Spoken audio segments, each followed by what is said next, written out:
Hello friends, GK गुरुजी अड्डा के YouTube platform पे मैं शैलेश आप सभी का हार्दिक स्वागत करता हूं। प्यारे साथियों, जैसे कि आप सभी को पता होगा, सीटेट का एग्ज़ाम आप सभी का 14 दिसंबर 2024 को होगा। उसी को ध्यान में रखते हुए लगातार हम आपके लिए प्रैक्टिस सेट करवा रहे हैं। जी हाँ दोस्तों, अगर आप लोग चैनल पर नए हैं तो सबसे पहले आप चैनल को सब्सक्राइब करिए, वीडियो को लाइक करिए, अपने हर एक दोस्त भाई बहन तक इस वीडियो को जरूर शेयर करिए। जिसको भी इस वीडियो की ज़रूरत है वहां तक ये वीडियो अवश्य पहुंचनी चाहिए। हम आपके लिए लगातार प्रयास कर रहे हैं, तो बस आपसे एक छोटी सी उम्मीद रखते हैं कि आप वीडियो को अपने दोस्तों तक जरूर शेयर करेंगे। आइए बिना विलंब करते हुए हम लोग अपने पहले क्वेश्चन पर चलते हैं, चाइल्ड साइकोलॉजी के, और देखते हैं इसका राइट जवाब क्या होगा। स्नेहा का कद बहुत तेजी से बढ़ रहा है। अब उसका हाथ उसकी लंबी अलमारी के हैंडल तक आसानी से पहुंच सकता है, जिससे वह बहुत आसानी से अलमारी खोल सकती है। स्नेहा की कद में बदलाव को क्या कहा जाएगा? पाढ़ नहीं, पाढ़ तो एक सहायता है। वृद्धि कहेंगे, सीखना कहेंगे, अनुकूलन कहेंगे। तो सीखना एक प्रक्रिया है, अनुकूलन एडाप्टेशन है, ग्रहण करना है, इसे ग्रोथ कहा जाएगा। ये शरीर का विकास हो रहा है तो इसे ग्रोथ कहा जाएगा, इसे वृद्धि कहा जाएगा। ठीक है, चलिए क्वेश्चन नंबर 2 पर चलते हैं। 2 कह रहा है, प्रत्येक बच्चे के विकास की दर कैसी होती है आपको बताना है। गर्भधारण के समय निर्धारित हो जाती है और पर्यावरण इसमें ज्यादा भूमिका नहीं निभाता। एकदम गलत कथन है। आनुवांशिकता और पर्यावरण की अंतःक्रिया के माध्यम से गतिशील तरीके से उभरती है। एकदम राइट जवाब है, आगे ऑप्शन आपको पढ़ना ही नहीं है। चलिए क्वेश्चन नंबर 3 पर चलते हैं। कह रहा है कि माध्यमिक स्कूल में बच्चों के सामाजिकरण में परिवार की क्या भूमिका है? अनावश्यक हो जाती है। भैया परिवार की भूमिका अनावश्यक होती है, कहीं गलत है। आरंभिक बचपन की तुलना में कम हो जाती है। जी हाँ, ये ठीक है। दूसरा आपका राइट जवाब है। आरंभिक तुलना में बढ़ जाती है, ऐसा नहीं है। आरंभिक बचपन की जितनी ही रहेगी, तो ये तो और गलत है। क्वेश्चन नंबर 4 पर चलते हैं और 4 का राइट जवाब हम लोग देख लेते हैं क्या होगा। जिसको पता है वो कमेंट बॉक्स में कमेंट कर सकता है। जीन पियाजे के सिद्धांत की एक प्रमुख आलोचना उनके द्वारा दिया गया विचार कि बच्चे सक्रिय प्राणी हैं, ये गलत है। बच्चे सूचना को निष्क्रिय रूप से ग्रहण करके सीखते हैं, गलत है। सक्रिय रूप से सीखते हैं भैया, दोनों कथन गलत हैं। चौथा राइट जवाब हो जाएगा। क्वेश्चन नंबर 5, पियाजे के अनुसार इनमें से कौन सा कारक संज्ञानात्मक विकास में महत्वपूर्ण भूमिका निभाता है? 5 का राइट जवाब आप सभी को देना है।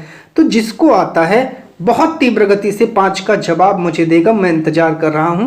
पहला हो जाएगा गतिविधि, याद रखिएगा। ठीक है, चलिए अगला क्वेश्चन है क्वेश्चन नंबर 6।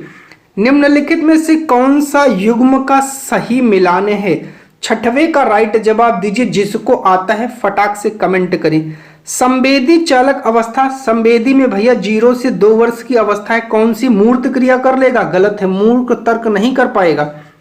पूर्व संक्रियात्मक अवस्था, जो प्रतिसोच या विकेंद्रीकरण नहीं कर पाएगा। मूर्त संक्रियात्मक अवस्था, वस्तु अस्थायित्व तथा जीववाद की सोच, ये तो संवेदी चालक अवस्था में होती है, गलत है। औपचारिक संक्रियात्मक अवस्था में मूर्त अमूर्त चीजों को सोचता है, ठीक है, जैसे गणित के थ्योरम को सिद्ध करता है। तो चौथा आपका राइट जवाब हो जाएगा। 7वां क्या कह रहा है? एक बच्चा तर्क देता है कि यदि कानून लोगों की जरूरतों को पूरा नहीं कर रहे हैं तो उन्हें आपसी सहमति और लोकतांत्रिक प्रक्रियाओं के माध्यम से बदला जा सकता है। यह बच्चा कोहल वर्ग के नैतिक विकास की किस अवस्था में आता है? 7वें का राइट जवाब जल्दी से देना है। जिसको आता है कमेंट करेगा। उत्तर पारंपरिक नैतिकता में आता है, पहला राइट जवाब हो जाएगा। क्वेश्चन नंबर 8, लेव वाइगोत्स्की के अनुसार अर्थपूर्ण सीखने के लिए शिक्षकों को बच्चों को क्या प्रदान करना चाहिए? तो 8वें का राइट जवाब हो जाएगा, उनको पाठ या ढांचा प्रदान करना चाहिए। इसका एक नाम ढांचा, इसका एक नाम मचान भी है, ये भी याद रखना आपको जरूरी है। क्वेश्चन नंबर 9 कह रहा है, प्रगतिशील कक्षा की विशेषता क्या है? शिक्षार्थी निष्क्रिय रूप से ज्ञान प्राप्त करे, भैया निष्क्रिय तो गलत है, सक्रिय होगा। शिक्षार्थी ज्ञान का निर्माण करता है, बिल्कुल ये ऑप्शन ठीक हो सकता है। शिक्षार्थी रट कर, रटना शब्द गलत है। शिक्षार्थी अधिकतर अनुकरण करके सीखता, नहीं, अनुकरण करके ही नहीं सीखता। दूसरा आपका बेस्ट ऑप्शन हो जाएगा, 9वें का आपका दूसरा राइट जवाब हो जाएगा। क्वेश्चन नंबर 10 पर चलते हैं।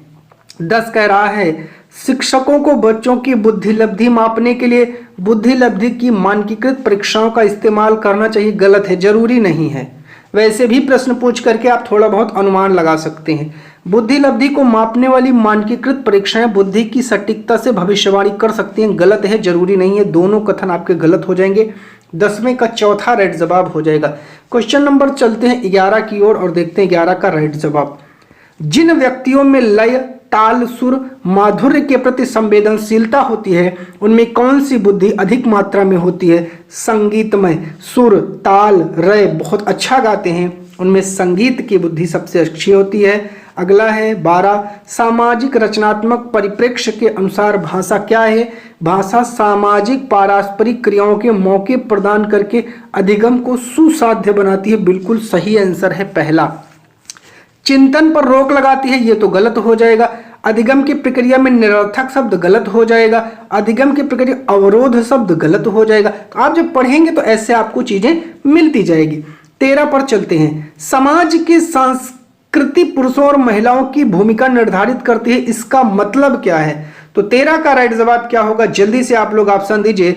जेंडर एक सामाजिक रचना है, इसका यही कॉन्सेप्ट है। दूसरा राइट जवाब हो जाएगा। क्वेश्चन नंबर 14, आकलन क्या है? तो सीखने को सुनिश्चित करने के लिए तनाव उत्पन्न करने के लिए, भैया तनाव उत्पन्न करने के लिए आकलन होना चाहिए। गलत है। वे सीखने सिखाने की प्रक्रिया को बेहतर बनाने में मदद मिलनी चाहिए। दूसरा राइट जवाब है।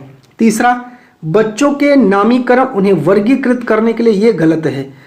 को जो आकलन है उसको बच्चों में प्रतिस्पर्धा की भावना को सक्रिय बढ़ाना, ये भी गलत है। दूसरा राइट जवाब हो जाएगा। 15, सतत और व्यापक मूल्यांकन सुनिश्चित करने के लिए शिक्षकों को क्या करना चाहिए?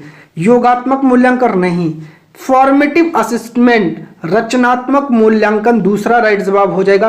केवल शब्द आया है वैसे ही आंसर गलत हो जाएगा। केवल शब्द आया है वैसे ही आंसर गलत हो जाएगा। 16 पर चलते हैं।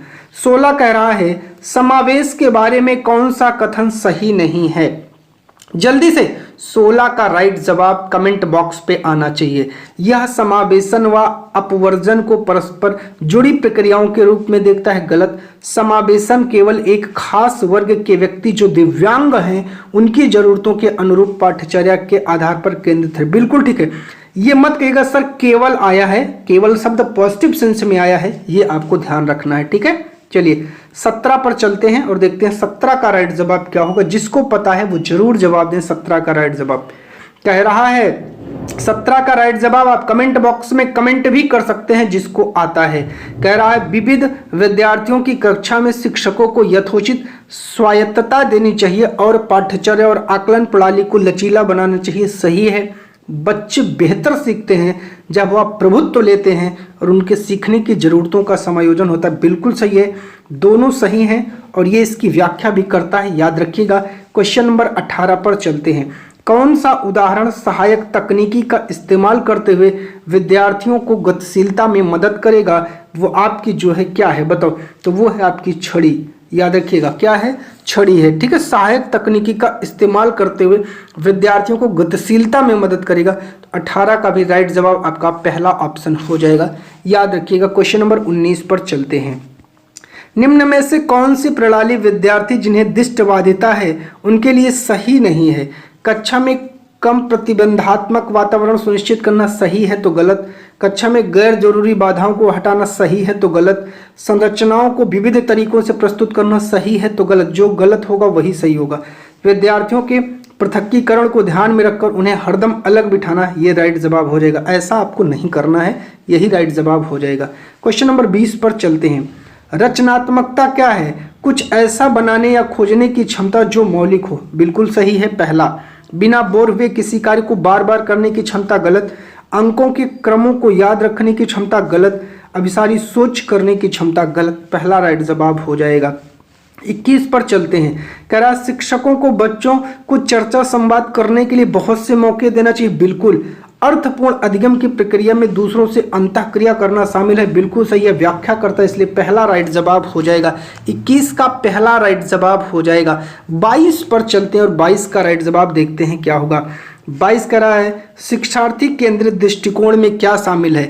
वे विधियां जहां सीखने में शिक्षार्थियों की स्वयं की पहल और प्रयास शामिल हैं। पहला राइट जवाब हो जाएगा। 23 पर चलते हैं। शिक्षकों को इस विश्वास को बढ़ावा देना चाहिए कि अधिगम एक सक्रिय प्रक्रिया है जिसका एक सामाजिक संदर्भ है। बिल्कुल सही है, पहला राइट जवाब हो जाएगा। क्वेश्चन नंबर 24 पर चलते हैं। 24 कह रहा बच्चों को नई अवधारणाओं से परिचित करवाने का क्रम क्या होना चाहिए। जल्दी से आप लोग 24 का राइट जवाब दीजिए। तो हमेशा सरल से जटिल, याद रखिएगा कैसे होना चाहिए, सरल से जटिल। 25 कह रहा है समकालीन शिक्षा की नीतियां जैसे नई शिक्षा नीति जो 2020 का प्रस्ताव है कि सीखना होना चाहिए, सीखना स्मरण आधारित रटने योग्य नहीं होना चाहिए, पाठ्य पुस्तक केंद्रित नहीं होना चाहिए, परीक्षा उन्मुख नहीं होना चाहिए, अनुभवात्मक होना चाहिए, एक्सपेरिमेंटल होना चाहिए। तो तीसरा इसका राइट जवाब हो जाएगा। तो 25 का तीसरा हो जाएगा। 26 पर चलते हैं।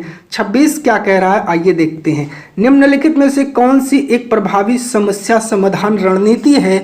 26 का जवाब आपको देना है तो क्या हो जाएगा, एक तो अनुरूपी सोच और एक आपका कलन विधि। प्रक्रियात्मक स्थिरता अभिसारी सोच नहीं होगा तो आपका दूसरा राइट जवाब हो जाएगा। 26 का राइट जवाब दूसरा होगा, याद रखिएगा। 27 पर चलते हैं। कक्षा में मौलिक रूप से खोज एवं चिंतन को बढ़ावा देना, बच्चों को प्रभावी समस्या समाधानकर्ता बनने के लिए प्रेरित करना, बिल्कुल ठीक है। सामाजिक रचनात्मक कक्षाओं के निर्माण में अवरोध नहीं पैदा करेगा, गलत है। अर्थपूर्ण अधिगम पर नकारात्मक प्रभाव नहीं पड़ेगा, गलत है। समालोचनात्मक चिंतन को बढ़ावा देने से ध्यान भटकाएगा, ये भी गलत है। पहला राइट जवाब हो जाएगा। क्वेश्चन नंबर 28, महारत उन्मुख शिक्षार्थियों की क्या विशेषता है। 28 का राइट जवाब दीजिए। विफलता का कम डर और क्षमता का वार्षिक दृष्टिकोण, ठीक है। विफलता का कम डर, क्षमता का स्थिर दृष्टिकोण, गलत है। विफलता का उच्च भय, बिल्कुल गलत है। विफलता का उच्च भय बिल्कुल गलत है, पहला राइट जवाब हो जाएगा। क्वेश्चन नंबर 29 पर चलेंगे और 29 का राइट जवाब देखेंगे क्या होगा।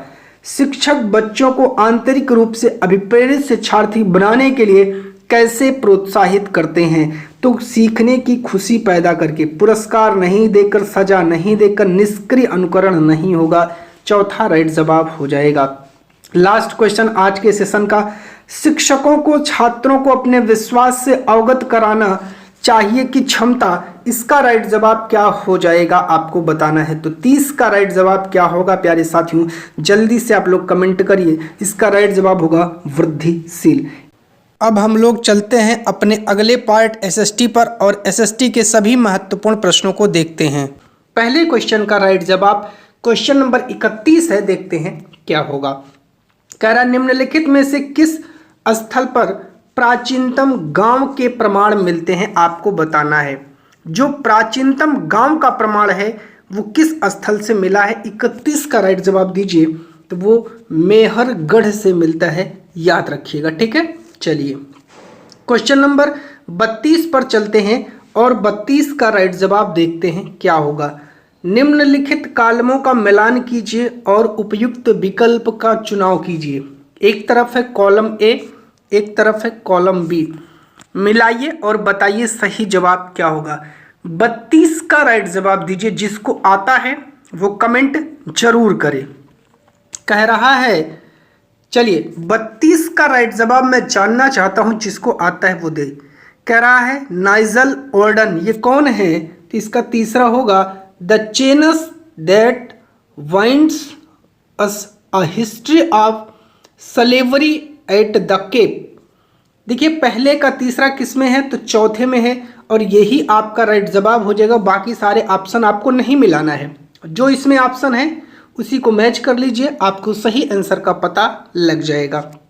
चलिए क्वेश्चन नंबर 33 क्या कह रहा है। निम्नलिखित में से किस अमेरिकी भूवैज्ञानिक ने लौह अयस्क भंडारों की खोजबीन में छत्तीसगढ़ की यात्रा किया था? वो कौन था जिसने छत्तीसगढ़ की यात्रा किया था? तो 33 का राइट जवाब हो जाएगा चार्ल्स वेल्ड। ये जो चार्ल्स वेल्ड हैं ये छत्तीसगढ़ की यात्रा किए थे, याद रखिएगा। क्वेश्चन नंबर 34, निम्नलिखित में से कौन हस्त बिहस्त की सही व्याख्या करता है?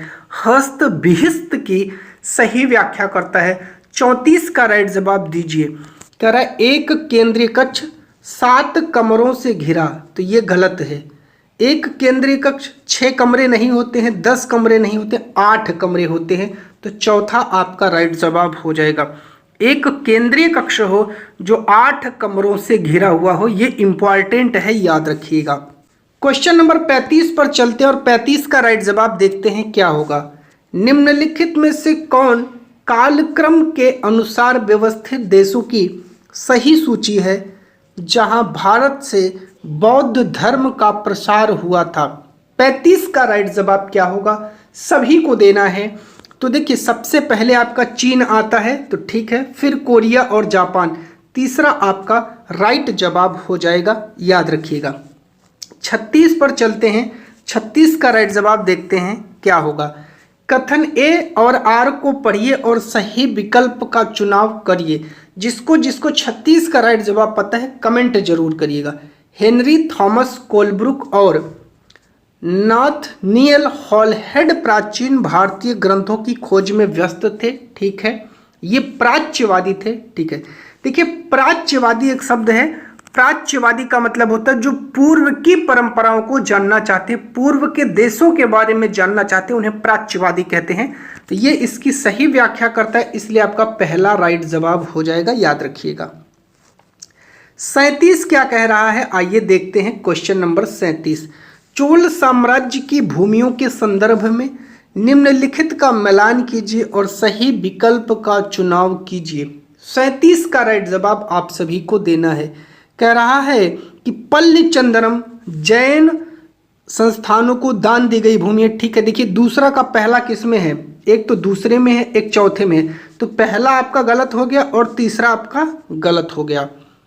साला भोग किसे कहा जाता है, तो साला भोग जल्दी से कमेंट करिए, जिसको भी आता है वो बताए साला भोग किसे कहते हैं। तो साला भोग कहते हैं किसी विद्यालय के रख रखाव की भूमि।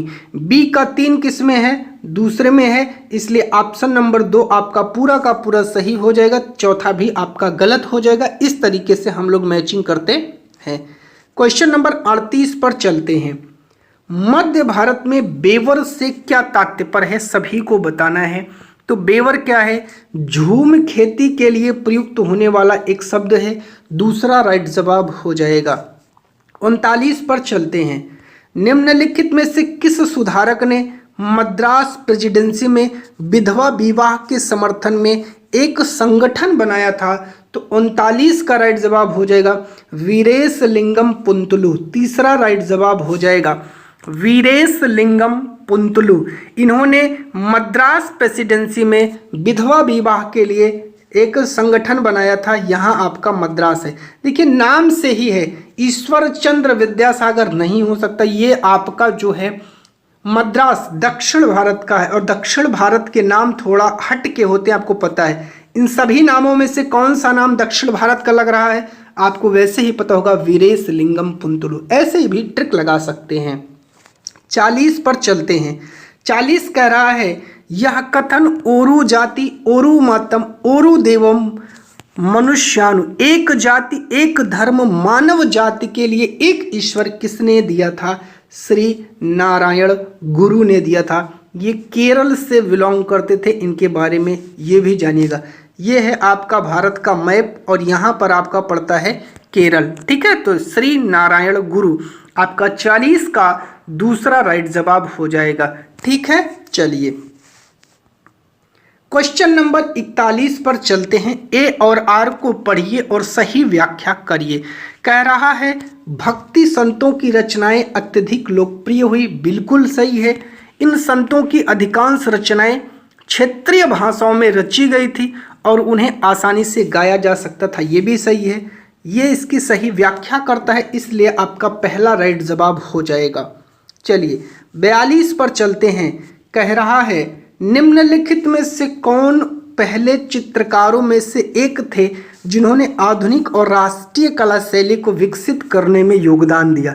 तो 42 का राइट जवाब हो जाएगा राजा रवि वर्मा।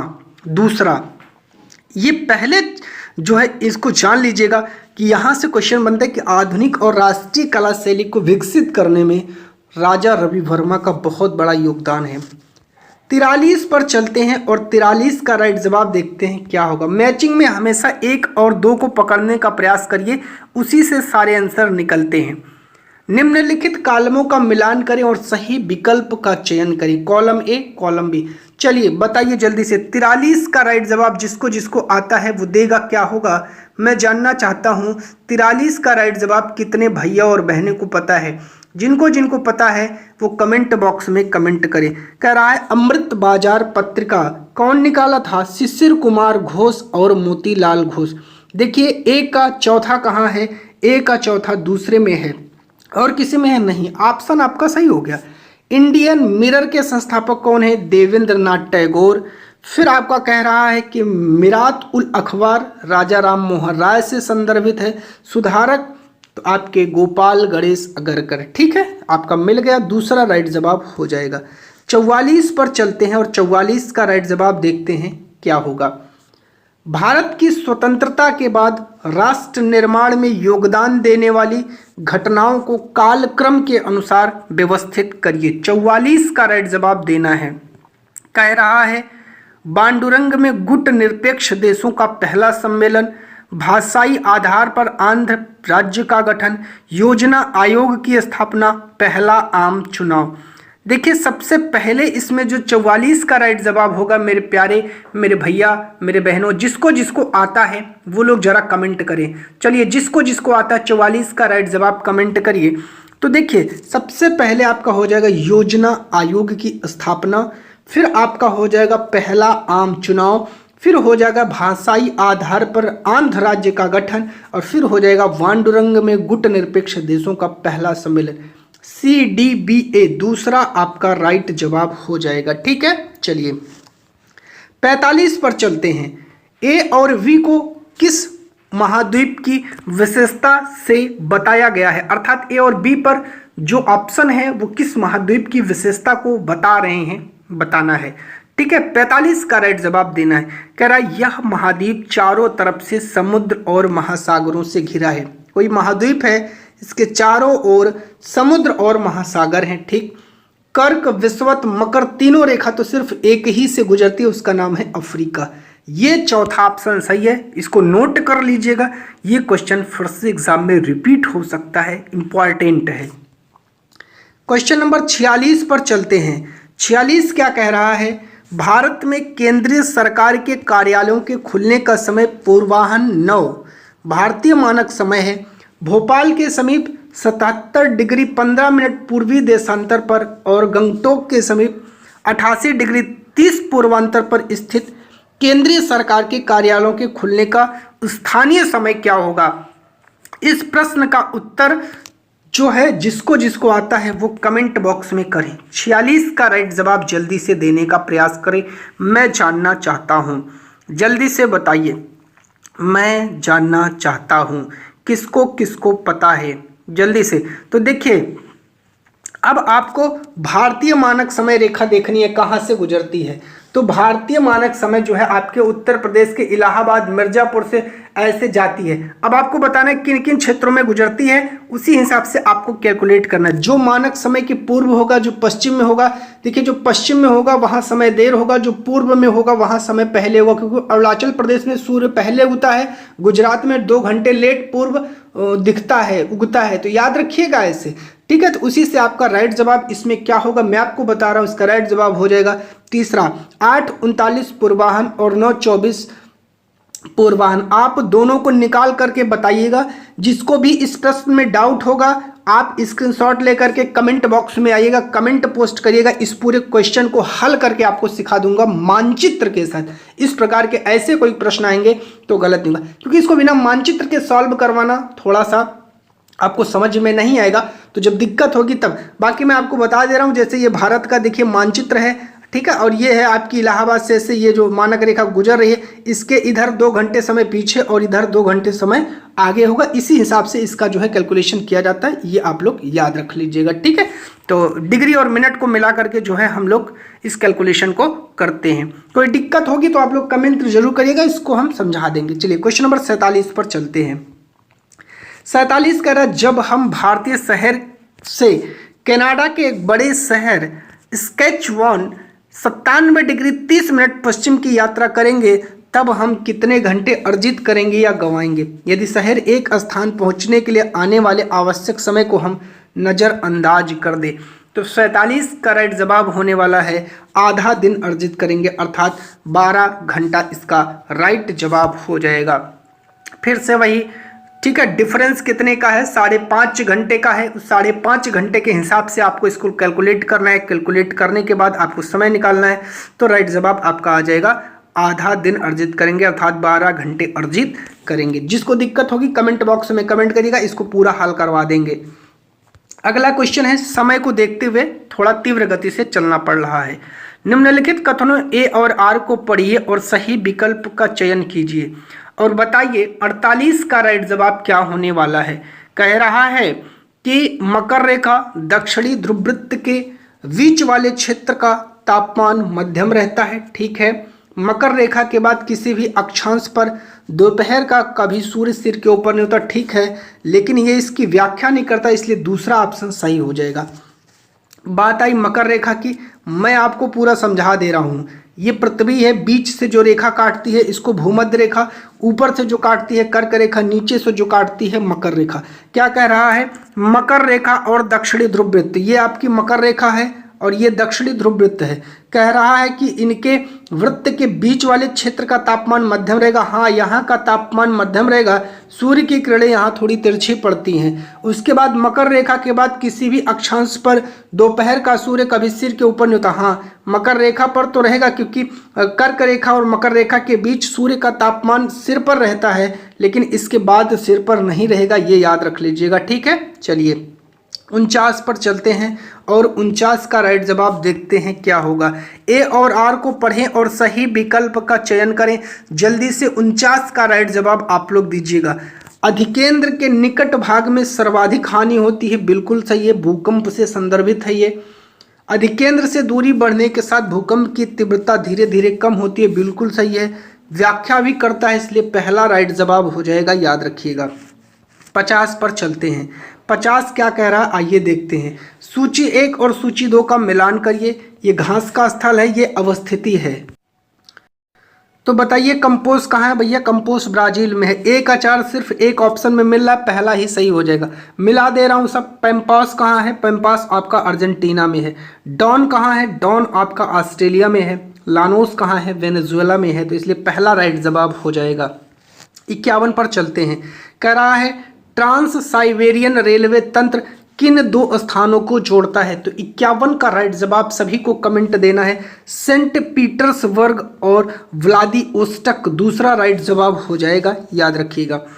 क्वेश्चन नंबर 52 पर चलते हैं और 52 का राइट जवाब देखते हैं क्या होगा। जल संसाधन के बारे में निम्नलिखित कथन पर विचार करें। पृथ्वी पर जल बढ़ाया जा सकता है, घटाया नहीं जा सकता, गलत है। आलवण जल का केवल 2.7%, ये अनुपात गलत दिया है। लगभग 3.5 अरब वर्ष पहले जीवन आदि महासागरों से प्रारंभ हुआ, सी राइट है, तो आपका दूसरा राइट जवाब हो जाएगा केवल सी। 53 पर चलते हैं और 53 का राइट जवाब क्या होगा देखते हैं। हवाई जहाज उड़ाने के लिए समतापमंडल को क्या आदर्श बनाता है?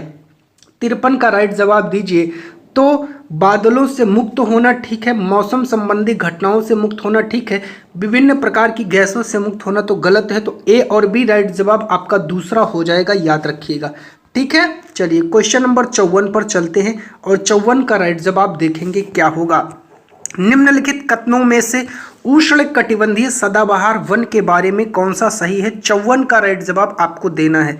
तो चलिए, ये वन भूमध्य रेखा एवं उष्ण कटिबंध के पास पाए जाते हैं, ठीक है। ये क्षेत्र गर्म होते हैं एवं पूरे वर्ष यहाँ अत्यधिक वर्षा होती, ठीक है।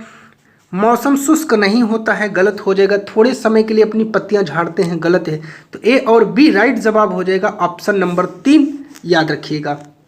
55 पर चलते हैं और 55 का राइट जवाब देखते हैं क्या होगा। निम्नलिखित में से कौन से कारणों से लोग ग्रामीण से शहरी क्षेत्रों की ओर जाते हैं? 55 का राइट जवाब आपको देना है। रोजगार की तलाश में ठीक है, शिक्षा की तलाश में ठीक है, बेहतर स्वास्थ्य सुविधा के लिए ठीक है, बेहतर आवास की तलाश में ये जरूरी नहीं है। तो ए बी सी आपके राइट जवाब हो जाएंगे चौथा।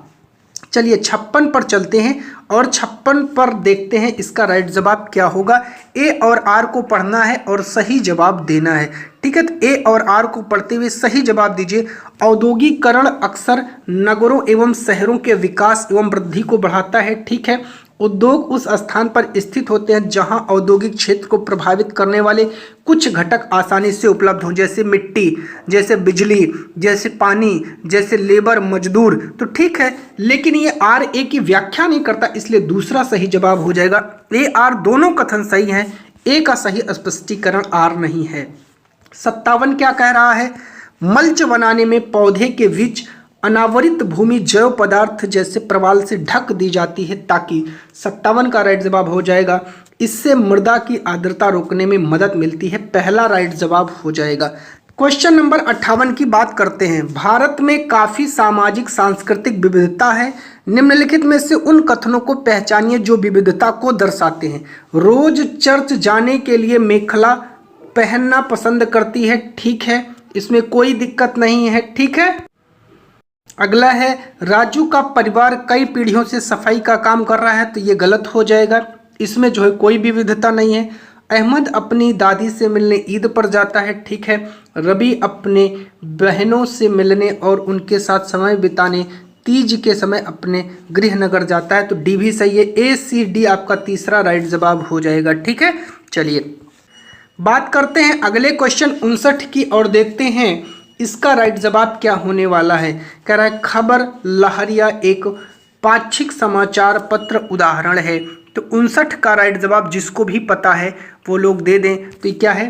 स्थानीय संचार माध्यम का दूसरा राइट जवाब हो जाएगा। क्वेश्चन नंबर 60 पर चलते हैं। एक समाचार पत्र में संतुलित रिपोर्ट के लिए किन तत्वों की आवश्यकताएं होती हैं? 60 का राइट जवाब आप सभी को देना है। तो कहानी के सभी पक्षों का वर्णन, ठीक है। निष्पक्षता, ठीक है। सत्ताधारी दल का पक्ष लेना बिल्कुल गलत है। राजनीतिक प्रभाव से मुक्त, ए बी डी तीसरा आपका राइट जवाब हो जाएगा। बात करते हैं क्वेश्चन नंबर 61 की। भारतीय धर्मनिरपेक्षता और अमेरिकी धर्मनिरपेक्षता के अनुसरण होने वाले प्रतिरूप में विभिन्नता है के संदर्भ में। तो 61 का राइट जवाब होगा भैया धार्मिक मामलों में हस्तक्षेप के स्तर, पहला राइट जवाब हो जाएगा। बात करते हैं 62 की। 62 क्या कह रहा है? जन सुविधाओं के संदर्भ में कथनों पर विचार करें और सही विकल्प का चुनाव करें। 62 का राइट जवाब क्या होगा? भारतीय संविधान के अनुच्छेद 21 के अंतर्गत पानी के अधिकार को जीवन के अधिकार का हिस्सा माना गया है, ठीक है। हर व्यक्ति अमीर गरीब का यह अधिकार है कि उसे दैनिक जरूरतों को पूरा करने के लिए पर्याप्त मात्रा में पानी मुफ्त मिले, ये गलत है। तो ए सही और बी गलत, तीसरा राइट जवाब हो जाएगा। क्वेश्चन नंबर 63 क्या कह रहा है? भोपाल गैस त्रासदी के संदर्भ में निम्न कथनों पर विचार करें। ये क्वेश्चन तो कई बार रिपीट हुआ है, तो 63 का राइट जवाब क्या होगा आइए देखते हैं। कह रहा है 1980 के शुरुआती वर्षों तक पर्यावरण एक मुफ्त चीज माना जाता था। किसी भी उद्योग को हवा पानी में प्रदूषण छोड़ने की खुली छूट मिली थी, ठीक है। यूनियन कार्बाइड कंपनी ने गैस लीक से हुए प्रदूषण से निपटने के लिए अच्छे खासे पैसे खर्च किए थे, ये गलत है। ए सही और बी गलत, तीसरा राइट जवाब हो जाएगा। 64 कह रहा है सुल्तान नाज ड्रीम्स की लेखिका कौन है? तो 64 का राइट जवाब हो जाएगा रुकैया सखावत हुसैन, तीसरा वाला। चलिए 65 पर चलते हैं और 65 का राइट जवाब सभी को देना है, जिसको जिसको आता है 65 का राइट जवाब दीजिए। तो कह रहा है रूढ़िवादिता क्या है? जल्दी से 65 का राइट जवाब दीजिए जिसको आता है। तो रूढ़िवादिता क्या है? तो रूढ़िवादिता 65 का राइट जवाब क्या होगा? तो रूढ़िवादिता एक मान्यता है कि विशेष समूहों के लोग के पास कुछ अचर लक्षण होते हैं। तो पहला का बी देखिए किस में है, पहला का बी तीसरे में है और चौथे में है। तो पहला और दूसरा तो गलत, तीसरा और चौथा देखना है। भेदभाव क्या है, भेदभाव है जब लोगों के साथ समानता या सम्मानपूर्वक व्यवहार नहीं किया जाता। तो दूसरे का सी इसमें है, तो तीसरा आपका राइट जवाब हो जाएगा। याद रखिएगा, चौथा भी आपका गलत हो जाएगा। ठीक है, चलिए बात करते हैं 66 की। क्या कह रहा है, किस अधिकार के निरस्त होने के मामले में व्यक्ति शिकायतों के ऊपर पुनर्विचार करने के लिए सर्वोच्च न्यायालय में रिट या याचिका दाखिल कर सकता है। तो 66 का राइट जवाब होगा मौलिक अधिकार, फंडामेंटल राइट। अगला क्वेश्चन है 67, भारतीय संविधान के अनुसार कौन से मौलिक दायित्वों के अंतर्गत आते हैं। आपको 67 का राइट जवाब देना है। 67 का राइट जवाब क्या होगा, वैज्ञानिक स्वभाव का विकास करना, ठीक है। बुजुर्गों की देखभाल करना, बिल्कुल नहीं। हर आम चुनाव में वोट देना, बिल्कुल नहीं। अभिभावकों के छोटे बच्चों को विद्यालय भेजना, ठीक है। ए और डी तीसरा राइट जवाब हो जाएगा। 68 पर चलते हैं। कह रहा है संविधान के किस अनुच्छेद में दिया गया है कि राज्य का यह कर्तव्य है कि वह ऐसे नागरिकों को एक वकील की सेवाएं प्रदान करे जो कमजोर सामाजिक आर्थिक स्थितियों या अन्य प्रकार की अक्षमताओं के कारण अपना वकील रखने में असमर्थ हैं। तो 68 का राइट जवाब हो जाएगा अनुच्छेद 39A दूसरा। 68 का राइट जवाब हो जाएगा दूसरा अनुच्छेद 39A। फिर से याद रखिएगा, इंपॉर्टेंट है। क्वेश्चन नंबर 69 पर चलते हैं। भारत के संविधान ने विभिन्न प्रकार के सांस्कृतिक अधिकारों के अनुदान द्वारा विशिष्ट सांस्कृतिक और धार्मिक समूहों को सांस्कृतिक न्याय सुनिश्चित करने का प्रयास किया। यह इसीलिए किया गया ताकि यह सुनिश्चित किया जा सके कि इन समूहों की संस्कृति। 69 का राइट जवाब क्या हो जाएगा, संस्कृति पर बहुसंख्यक समुदाय की संस्कृति द्वारा प्रभुत्व न जमाया जाए, दूसरा राइट जवाब हो जाएगा। 70 की बात करते हैं। क्या कह रहा है, ए और बी को पढ़िए और सही विकल्प का चुनाव करिए। कह रहा है भारत सरकार विभिन्न उपाय करती है जैसे कि हाशियाई समूहों के लिए समिति का गठन और सर्वेक्षण करना, ठीक है। यह उपाय इसलिए किए जाते हैं ताकि ये समूह उन राजनीतिक दलों जो सरकार चला रहे हैं की भूमिका की सराहना और मान्यता दें, ऐसा नहीं है। ए सही, बी गलत, तीसरा राइट जवाब हो जाएगा।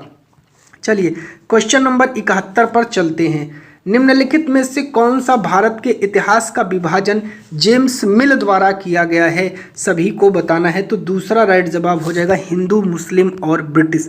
71 का राइट जवाब आपका दूसरा हो जाएगा। क्वेश्चन नंबर 72 क्या कह रहा है, सामाजिक विज्ञान के शिक्षण के लिए निम्नलिखित में से किन परिप्रेक्ष्यों को उपयुक्त माना जाएगा। 72 का राइट जवाब क्या होगा, अधिगम की प्रक्रिया बच्चों और शिक्षकों दोनों में जांच और रचनात्मकता की भावना को बढ़ा देती है, ठीक है। अवधारणाओं को विविधतापूर्ण समुदायों के सजीव अनुभवों द्वारा स्पष्ट किया जाना, ठीक है। बोधगम्यता के लिए भाषा को सरलीकृत नहीं करना चाहिए, गलत है, करना चाहिए। तो पहला राइट जवाब हो जाएगा इसका, याद रखिएगा। क्वेश्चन नंबर 73 पर चलते हैं और 73 का राइट जवाब देखते हैं क्या होगा। जिस भी भाई को 73 का राइट जवाब पता हो वो जरूर दे देगा। सामाजिक विज्ञान कक्षाओं में फिल्में प्रदर्शित करना एक प्रभावी शिक्षा शास्त्रीय विधि हो सकती है क्योंकि यह सामाजिक वास्तविकताओं के बारे में एकमात्र, तो एकमात्र आ गया तो ऑप्शन गलत। यह शिक्षण की एकरसता को भंग करेगा, तो ये भी गलत। यह उन सामाजिक संदर्भों वास्तविकताओं को आगे ले जाने में सहायता करता है जो अपेक्षित और अनसुनी है, बिल्कुल तीसरा राइट जवाब हो जाएगा, ठीक है। चलिए क्वेश्चन नंबर 74 पर चलते हैं और इसका राइट जवाब देखते हैं क्या होगा। जिसको पता हो कमेंट करिएगा। 74 का राइट जवाब कह रहा, सामाजिक विज्ञान के एक शिक्षक को कक्षा में सामाजिक रूप से संवेदनशील मुद्दों की चर्चा के दौरान छात्रों के अंदर उठ रहे विचारों और चिंताओं को अभिव्यक्त करने के लिए प्रेरित करना चाहिए। बताइए 74 का राइट जवाब दीजिए। तो बिल्कुल सही है, बिल्कुल प्रेरित करना चाहिए। सामाजिक विज्ञान के एक शिक्षक को कक्षा में संवेदनशील मुद्दे नहीं उठाना चाहिए, गलत है, बिल्कुल उठाना चाहिए। ए सही, बी गलत, तीसरा आपका राइट जवाब हो जाएगा। क्वेश्चन नंबर 75 कह रहा, निम्नलिखित में से जलवायु परिवर्तन को आरंभ करने के लिए सबसे अच्छा तरीका कौन सा है। तो 75 का राइट जवाब हो जाएगा भैया केस या वृत्त का अध्ययन, ठीक है, केस स्टडी जिसको बोलते हैं।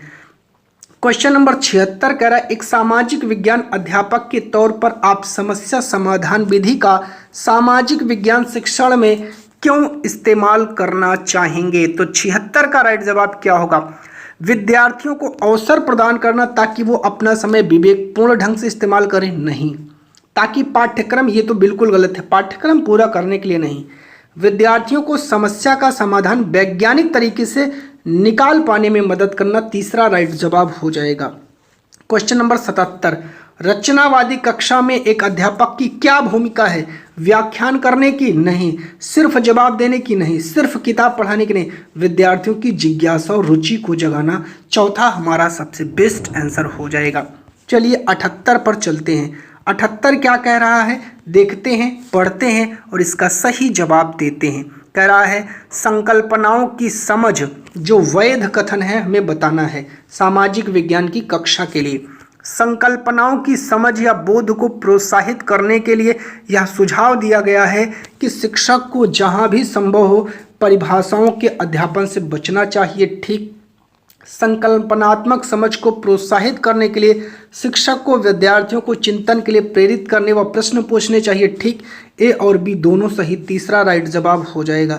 क्वेश्चन नंबर 79 कह रहा है लिंग बोध, जेंडर एवं व्यवहार के संदर्भ में विद्यार्थियों में रूढ़िबद्ध धारणा को चुनौती देने के लिए निम्नलिखित में से कौन सा श्रेष्ठ उदाहरण है। लड़कियां रोती हैं, नहीं, लड़के नहीं रोते, नहीं, लड़कियां जोर से हंसती हैं, तीसरा राइट जवाब हो जाएगा।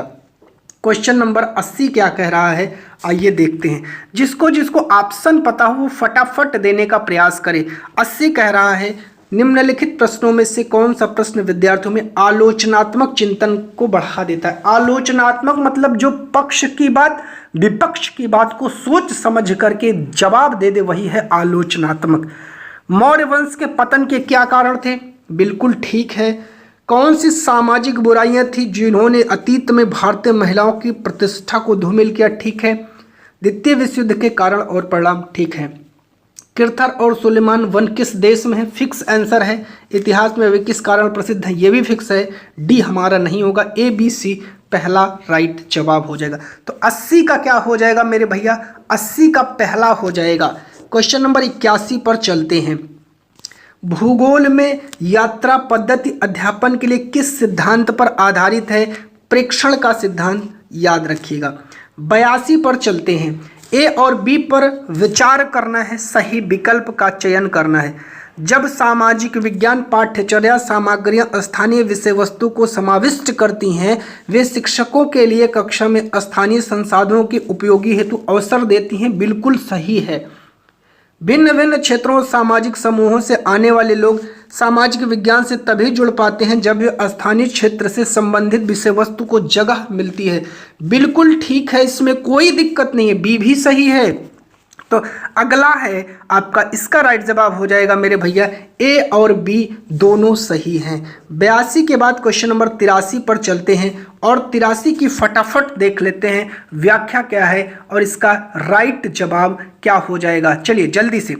सामाजिक विज्ञान की सीमाओं को तोड़ना और उपागमों के अनेकत्व का उपयोग कथ्यपरक थीमेटिक सामाजिक विज्ञान पाठ्यचर्या को विकसित करने में सहायता करता है, ठीक। कथ्यपरक थीमेटिक उपागम विद्यार्थियों की सामाजिक मामलों को बेहतर रूप से समझने में सहायता करती है, ठीक। दोनों सही हैं, व्याख्या भी कर रहा है, ये पहला राइट जवाब हो जाएगा। 83 के बाद अगला क्वेश्चन है 84। 84 का राइट जवाब देखते हैं क्या होगा। कह रहा है सामाजिक विज्ञान की पाठ्यपुस्तक में चित्रण और चित्र क्यों दिए गए हैं, आकर्षक और मनोहर दिखाने के लिए नहीं दिए गए हैं। वे बच्चों को कल्पना करने, स्थिति के साथ जुड़ने में सहायता करते हैं जिससे उन्हें अनुभव ना किया हो, जिस चीज़ का अनुभव ना किया हो, ठीक है, बी सही है। वे स्वतः स्पष्ट और शिक्षण भार को कम करते हैं, ठीक है।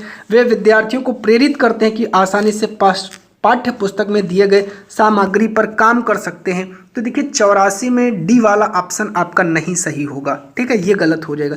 बी और सी सही है तो दूसरा राइट जवाब हो जाएगा। 85 पर चलते और 85 का राइट जवाब देखते हैं क्या होगा। जिसको पता हो फटाफट कमेंट कर दे ऑप्शन में आकर के, मैं जान जाऊंगा। करा कौन सा कथन समाज विज्ञान में परियोजना कार्य प्रोजेक्ट कार्य करने की श्रेष्ठ व्याख्या करते हैं? यह शिक्षक को पाठ्यक्रम के कुछ हिस्सों पर केंद्रित करने में मदद करता है क्योंकि छात्र कुछ विषय वस्तु प्रोजेक्ट के जरिए समाप्त कर सकते हैं। बिल्कुल गलत है, कुछ विषय नहीं। छात्र स्वतंत्र सोच व कार्य प्रणाली विकसित करते हैं, ठीक। यह छात्रों की पठन कौशल को विकसित करता है, ठीक। छात्रों को अपने तर्क निर्माण करने में स्वतंत्रता देता है, ठीक। बी सी डी चौथा आपका राइट जवाब हो जाएगा 85 का। 86 पर चलते हैं। 86 क्या कह रहा है, आइए देखते हैं। कह रहा निम्नलिखित में से कौन सा प्रश्न विद्यार्थियों को संप्रत्यय अवधारणात्मक समझ का आकलन करते हैं? तो इस समझ का आकलन कौन करते हैं? 86 का राइट जवाब देना है। संसाधन क्या है? स्वामित्व के आधार पर संसाधनों का वर्गीकरण, बिल्कुल ठीक है। वित्त कमीशन क्या है? राज्य वित्त कमीशन के मुख्य प्रकारों पर चर्चा, गलत है। वे सामाजिक बुराइयां कौन सी थी जिन्होंने भूतकाल में भारतीय महिलाओं का स्तर गिरा दिया? सी ठीक है। सार्वभौमिकता की प्रकृति एवं प्रभाव की व्याख्या, डी ठीक है। तो ए सी डी तीसरा आपका राइट जवाब हो जाएगा, याद रखिएगा।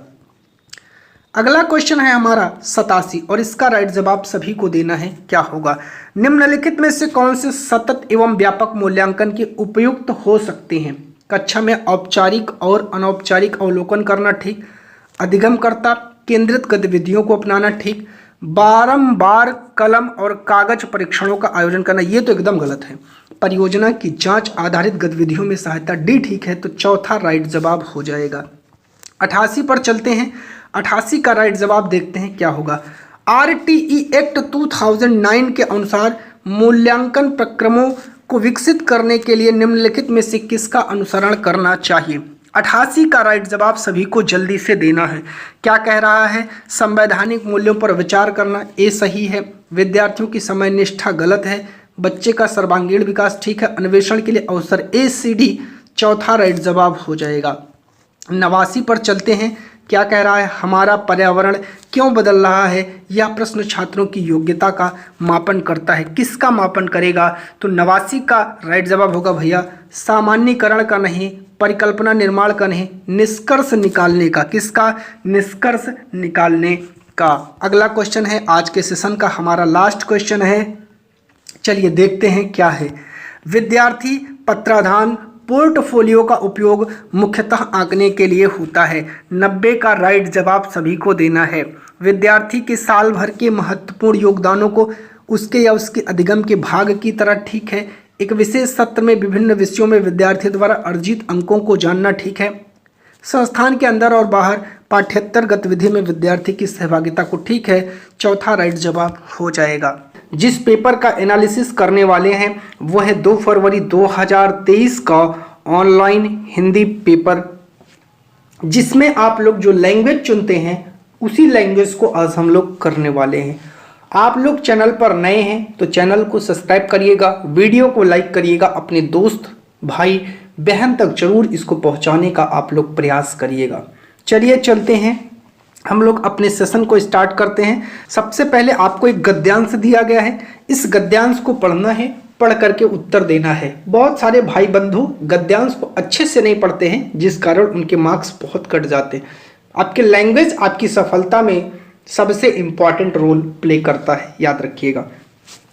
लोक संस्कृति में हमारी धरोहर छिपी है, यह हमारा इतिहास है। अपनी सीमाओं में इसका संरक्षण करना कलाकारों का ही नहीं सभी का धर्म है। हमारे देश में नाना प्रकार की कलाएं हैं जो एक दूसरे की पूरक हैं। आज कुछ स्वार्थी तत्व संस्कृति को बाजार की बिकने वाली वस्तु समझने लगे हैं। एक समय था जब रेडियो के माध्यम से गांव में पंडवानी खूब सुनी जाती थी। आकाशवाणी ने इस दौर में लोक कलाओं के लिए बहुत काम किया। उस समय के अधिकारियों ने कलाकारों की कठिनाइयों को समझते हुए अपनी संवेदनशीलता का परिचय अनेक बार दिया। अब समय बदल गया है, रेडियो कम सुना जाने लगा है, इलेक्ट्रॉनिक मीडिया में विज्ञापन का जोर अधिक है, बाजार की प्रवृत्ति लोक संस्कृति पर हावी होती जा रही है। हमारे लोक कला माध्यमों ने समाज की समस्याओं के समाधान के क्षेत्र में भी काम किया है, राजनीतिक विसंगतियों पर गहरा कटाक्ष किया है, लोक कला हमें हौसला देती है, यह उसकी आंतरिक शक्ति है। एक बार आपको पैसेज को बहुत अच्छे से पढ़ना है, उसके बाद आपको पैसेज का जवाब देना है। कह रहा है क्वेश्चन, आकाशवाणी के अधिकारियों ने लोक नृत्य कलाओं के प्रति अपना योगदान कैसे दिया है? तो उनकी कठिनाइयों को समझा है। चौथा राइट जवाब हो जाएगा। 92 क्या कह रहा है? 92 कह रहा बाजार की बिकने वाली वस्तु से क्या अभिप्राय है? तो इसका राइट जवाब हो जाएगा निकृष्ट मनोरंजन की जो वस्तु है। साप्ताहिक बाजार की वस्तु नहीं, मेले में प्रदर्शन होने वाली वस्तु नहीं, प्रदर्शनी में लगाई वस्तु नहीं, याद रखिएगा। 93 पर चलते हैं। 93 क्या कह रहा है? लोक संस्कृति को इतिहास क्यों कहा गया है? तो 93 का राइट जवाब हो जाएगा भैया पूर्वजों द्वारा सृजित की गई है, याद रखिएगा। आप पैसेज पढ़ेंगे तो आपको इसके बारे में जानकारी अवश्य हो जाएगी, ठीक है। चलिए चलते हैं अगले क्वेश्चन पर। 94 पर क्या कह रहा है? अपनी सीमाओं में इसका संरक्षण करना। वाक्य में रेखांकित पद का क्या अर्थ है? अपनी सीमाओं, इसका मतलब क्या है? तो 94 का राइट जवाब हो जाएगा अपनी अपनी क्षमताओं के अनुसार। दूसरा राइट जवाब हो जाएगा। 95 क्या कह रहा है? सही कथन की पहचान करें और बताएं कौन सा सही है। आजकल रेडियो बहुत अधिक सुना जाने लगा है, बिल्कुल गलत है। लोक कलाएं एक दूसरे की पूरक नहीं है, गलत है, पूरक है। आकाशवाणी के अधिकारियों ने संवेदनशीलता का परिचय नहीं दिया, गलत दिया था। इलेक्ट्रॉनिक मीडिया में विज्ञापन का जोर अधिक है। चौथा राइट जवाब हो जाएगा। अगले क्वेश्चन पर चलते हैं। 96 पर क्या कह रहा है? गद्यांश में किस संचार माध्यम का उल्लेख हुआ है जिसके द्वारा लोक कलाओं का प्रचार प्रसार हुआ है? तो 96 का राइट जवाब आप सभी को देना है, वो है भैया रेडियो। दूसरा राइट जवाब हो जाएगा। अगला क्वेश्चन है, निम्नलिखित में से किस अर्थ की दृष्टि से भिन्न शब्द की पहचान करना है? तो कौन सा है जो भिन्न है, आप सभी को बताना है। जल्दी से मैं जानना चाहता हूं, जिसको आता है वो इसका कमेंट करे। क्वेश्चन नंबर 97 है ये, जल्दी से आप लोग कमेंट करिए क्या हो जाएगा। तो आकाशवाणी एक अलग शब्द है और ये तीनों एक अलग शब्द हैं, याद रखिएगा। अगला क्वेश्चन है हमारा कि राजनीतिक में प्रत्यय है, तो इसमें कौन सा प्रत्यय है? इक प्रत्यय है। तीसरा राइट जवाब हो जाएगा 98 का तीसरा इक। राजनीतिक इक आ रहा है, याद रखिएगा, ठीक है। चलते हैं 99 पर। 99 का रहा लोक कलाएं हमें हौसला देती हैं, रेखांकित स्थान पर क्या लिखा जा सकता है? 99 का निरुत्साहित नहीं करती, उत्तेजित करती है नहीं, प्रोत्साहित करती है नहीं, हतोत्साहित नहीं, प्रोत्साहित करती हैं। 99 का चौथा राइट जवाब हो जाएगा, ठीक है। चलिए चलते हैं अगले पद्य की ओर, जो कविता के रूप में है उसे पद्यांश कहते हैं। मेघ आए बड़े बंठन के संवर के, आगे आगे नाचती गाती बयार चली, दरवाजे खिड़कियां खुलने लगे गली गली, पाहुन ज्यों आए हो गांव में शहर के, मेघ आए बड़े बंठन के संवर के, पेड़ झुक झांकने लगे गर्दन उचकाए, आंधी चली धूल भागी घाघरा उठाए, बांकी चितवन उठा नदी ठिठकी घूंघट सर के, बूढ़े पीपल ने आगे बढ़कर जुहार की, बरस बाद सुधलीनी बोली अकुलाई, लता ओट की किवार की। ठीक है, इस पद को पढ़ने के बाद आपको इसका आंसर देना है। 100वां क्वेश्चन करा, मेघों के आने का वर्णन किस रूप में किया गया है? तो 100 का राइट जवाब होगा भैया एक शहरी अतिथि के रूप में इसका वर्णन किया गया है। अगला क्वेश्चन आपका क्या हो जाएगा? 101 कह रहा है वर्ष बाद सुध लीन्ही में कौन सा अभिव्यक्ति हुआ है? तो 101 का राइट जवाब आपका हो जाएगा उपालंभ। क्या हो जाएगा? उपालंभ। 102 पर चलते हैं, कह रहा है आगे आगे नाचती गाती भयार चली का क्या अर्थ है? तो 102 का राइट जवाब हो जाएगा खुशी में सारोबार जो हवा है वो बहने लगी। ठीक है, चलिए अगले क्वेश्चन पर चलते हैं। 103 पर कह रहा है वर्षा के आगमन पर किसका उल्लेख नहीं हुआ है? तो 103 का राइट जवाब हो जाएगा मोर नाचने का उल्लेख नहीं है, बाकी इन सब का वर्णन है। 104 पर चलते हैं, कह रहा जुहार की का अर्थ है, तो इसका मतलब क्या है? तो 104 का राइट जवाब हो जाएगा आदर के साथ झुककर अभिवादन करना। 105 पर चलते हैं, काव्यांश में अकुलायिता किसके प्रतीक के रूप में है आपको बताना है? तो 105 का राइट जवाब हो जाएगा व्याकुल प्रियतमा के लिए। ठीक है, चलिए बात करते हैं अब आपके जो 106 नंबर का क्वेश्चन है। भाषा शिक्षा के बारे में राष्ट्रीय शिक्षा नीति 2020 की अनुशंसा के विषय में क्या सही है? जल्दी से 106 का राइट जवाब दीजिए। सभी बच्चे अंग्रेजी माध्यम से सीखें? नहीं, जहां तक संभव हो पढ़ाई मातृभाषा या घर की भाषा में हो, दूसरा राइट जवाब हो जाएगा।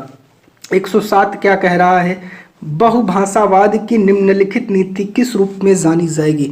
107 का राइट जवाब देना है। सभी बच्चों की विद्यालय शिक्षा मातृभाषा में शुरू होती है और विद्यालय के अंत तक कई भाषाओं में जुड़ जाती है। बहुभाषावाद आधारित मातृभाषा पहला राइट जवाब हो जाएगा। अगला क्वेश्चन है 108, भाषा के बारे में कौन सा सही नहीं है? तो 108 का राइट जवाब होगा भाषा अस्मिता व्यक्त करती है, गलत। भाषा इतिहास का खजाना, जो सही है वो सब गलत हो जाएगा। भाषा मानवीय ज्ञान में योगदान देती है, सही है तो गलत। चौथा राइट जवाब हो जाएगा प्रत्येक भाषा की लिपि होती है, याद रखिएगा। अगला क्वेश्चन है 109, मुंबई में बोली जाने वाली मराठी महाराष्ट्र के पूर्वी भागों में बोली जाने वाली मराठी से भिन्न है, यद्यपि दोनों पारस्परिक रूप से बोधगम्य हैं। मराठी के इन दो प्रकारों को किस रूप में जाना जाएगा? तो 109 का राइट जवाब हो जाएगा भैया मराठी भाषा की बोलियों के रूप में, याद रखिएगा। 110 पर चलते हैं। पठन क्या है आपको बताना है, जल्दी से 110 का राइट जवाब दीजिए। पठन क्या है मैं जानना चाहता हूं। तो पठन जो है वो एक अर्थ निर्माण की प्रक्रिया है, याद रखिएगा। अगला क्वेश्चन है 111, विद्यार्थी लेखन के कई चरणों से गुजरते हैं, इसे किस रूप में जाना जाता है? याद रखिएगा। तो इसका राइट जवाब क्या होगा आप लोग बताइए जल्दी से। 111 का राइट जवाब क्या होगा भैया? इसका राइट जवाब हो जाएगा लेखन का प्रक्रिया उपागम तीसरा। 112 पर चलते हैं। पाठ्य सामग्री में व्याकरणिक तत्वों की ओर ध्यान दिलाना और अभ्यास के माध्यम से व्याकरण के नियमों की समझ देना क्या कहलाएगा? तो 112 का राइट जवाब आपका हो जाएगा प्रक्रियात्मक व्याकरण, याद रखिएगा। 113 पर चलते हैं। काव्य शिक्षण का मुख्य उद्देश्य क्या है बाबू? 113 का राइट जवाब हो जाएगा सराहना, बोध और आनंद, याद रखिएगा। 114 पर चलते हैं। कक्षा 8 के अध्यापक ने पर्यावरण पर पाठ पढ़ाया और 15 बिंदु में उसका सारांश प्रस्तुत किया। इन 15 बिंदुओं को उल्टा पुल्टा करके शिक्षार्थियों को दिया। शिक्षार्थियों ने इसे संबद्धता के आधार पर क्रम देना है। अध्यापक का क्या करने का प्रयास है? 114 का राइट जवाब देना है। वो पठन के लिए उप विषय का सृजन कर रहा है। 114 का तीसरा राइट जवाब हो जाएगा। 115 कह रहा है भाषा अध्यापक ने सामाजिक विज्ञान और विज्ञान के अध्यापक के साथ मिलकर शब्द भंडार अधिगम गतिविधि तैयार की। शिक्षार्थियों को प्रत्येक विषय से शब्द लेने हैं और सभी विषयों से थीम आधारित शब्द जाल बनाना है। इस उपागम को क्या कहेंगे? तो 115 का राइट जवाब हो जाएगा समूची पाठ्यचर्या में भाषा, याद रखिएगा। 116 कह रहा है कल्पना करें कि आप एक कहानी का वृत्तांत सुना रहे हैं। उस दिन की घटना और अपनी भावनाओं को आधार बनाकर अपने मित्र को पत्र लिखें। तो 116 का राइट जवाब हो जाएगा एक्स्ट्रोपोलेटिव लेखन कहलाता है, याद रखिएगा। 117 पर चलते हैं और 117 का राइट जवाब देखते हैं क्या होगा। चलिए, सतत और सार्वग्रभिक मूल्यांकन क्या है? 117 का राइट जवाब दीजिए क्या होगा? कक्षा के भीतर और बाहर प्रतिदिन की जाने वाली गतिविधियों को शामिल करना नहीं, विभिन्न तरीकों से शिक्षार्थियों का सावधिक आकलन, दूसरा राइट जवाब हो जाएगा। 118 क्या कह रहा है? भाषा की आदर्श पाठ्य पुस्तक के लिए पाठ्य सामग्री की अनुशंसा करेंगे। 118 का राइट जवाब क्या होगा? प्रमाणिक सामग्री ठीक है, विभिन्न विधाओं की सामग्री ठीक है, लेखन द्वारा अतिविष्कृत सामग्री सी गलत है, ए और बी दूसरा राइट जवाब हो जाएगा। 119 पर चलते हैं। बच्चे अपने परिवेश में दो भाषाएं सुनते हैं, इन दो भाषाओं का सुनना क्या है? 119 का राइट जवाब हम जानना चाहते हैं। बच्चों के लिए लाभदायक है, दूसरा राइट जवाब हो जाएगा।